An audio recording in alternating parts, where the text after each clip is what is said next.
Hello बच्चों, let's read the question. The question says, which of the following region is most appropriate regarding regular decrease in ionization enthalpy along the group of alkali metals?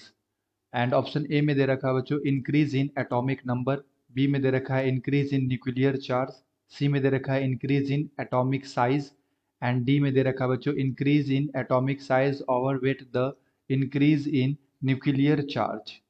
Okay, तो हमें बताना है बच्चों कि जो ionization energy है along the group वो क्या हो रहा है, वो डिक्रीज कर रहा है। तो इसके लिए क्या सही रीजन होगा? Okay, so first of all बात करते हैं बच्चों यहाँ पे की कॉन्सेप्ट। तो क्वेश्चन आया बच्चों physical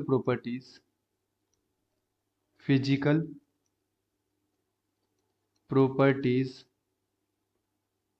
of alkali metals and यहाँ पे बच्चों दे रखा है आयोनाइजेशन एनर्जी। तो बेसिकली आयोनाइजेशन एनर्जी होता क्या है ये हम लोग समझ लेते हैं। आयोनाइजेशन इंथैल्पी या एनर्जी कैसे डिफाइन होता है बच्चों? The amount of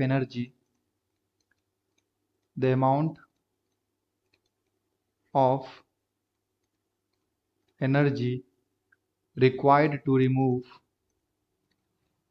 required to remove an electron from the outermost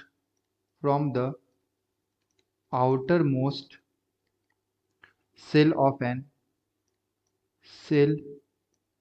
an isolated gaseous atom is called ionization enthalpy. Ionization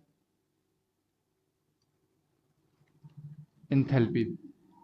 So what is ionization enthalpy?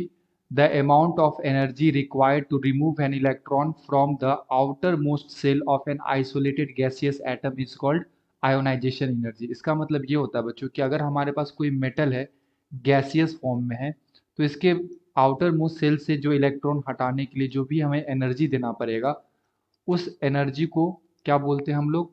Ionisation enthalpy या ionisation energy बोलते हैं।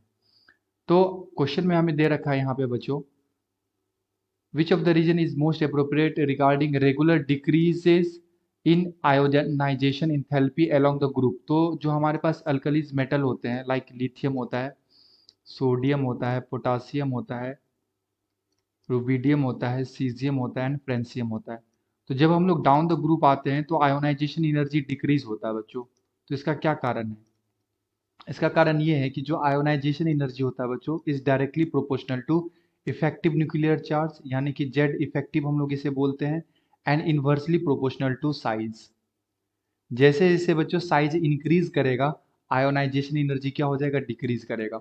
क्योंकि अगर size increase कर रहा है बच्चों, यानी कि जो अट्रैक्शन है between the nucleus and the outermost shell, वो क्या हो रहा है? वो वीक हो रहा है। जब साइज क्या होगा? इंक्रीज करेगा। जैसे मैं आपको यहाँ पे समझाता हूँ कि लेट सपोज ये मेरे पास एक एटम है, तो यहाँ पे बच्चों क्या है? इलेक्ट्रॉन, एंड ये हमारा क्या है? न्यूक्लियस सेंटर में। तो इस दोनों के बीच का जो अट्रैक्शन है बच्चों, ये क्या हो जाएगा? वीक हो जाएगा। और अट्रैक्शन अगर वीक होगा, अगर अट्रैक्शन बच्चों वीक होगा, तो ये इलेक्ट्रॉन कम एनर्जी लेके ही क्या करेगा? यहाँ से रिमूव हो सकता है, बाहर निकल सकता है। तो जब साइज इंक्रीज करता है तो अट्रैक्शन जो है न्यूक्लियस एंड आउटरमोस्ट सेल का, ये कमजोर हो जाता है, वीक हो जाता है। डेट्स वाई जो आयोनाइजेशन एनर्जी है बच्चों, वो भी क्या हो जाता है? कम हो जाता है।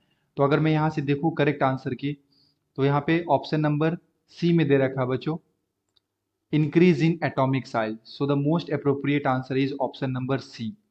ओके बच्चों, एंड बाकी के ऑप्शन में दे रखे हैं, जैसे ऑप्शन ए में दे रखा है increase in atomic number.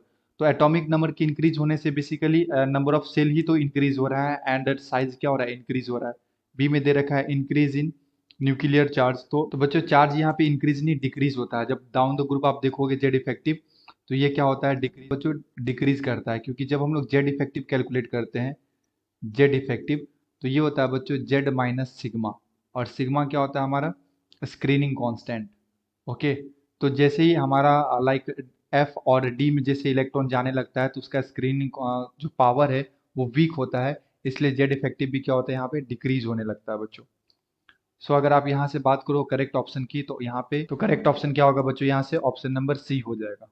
Okay बच्चों, I hope you will be understood it well. Best of luck, thank you.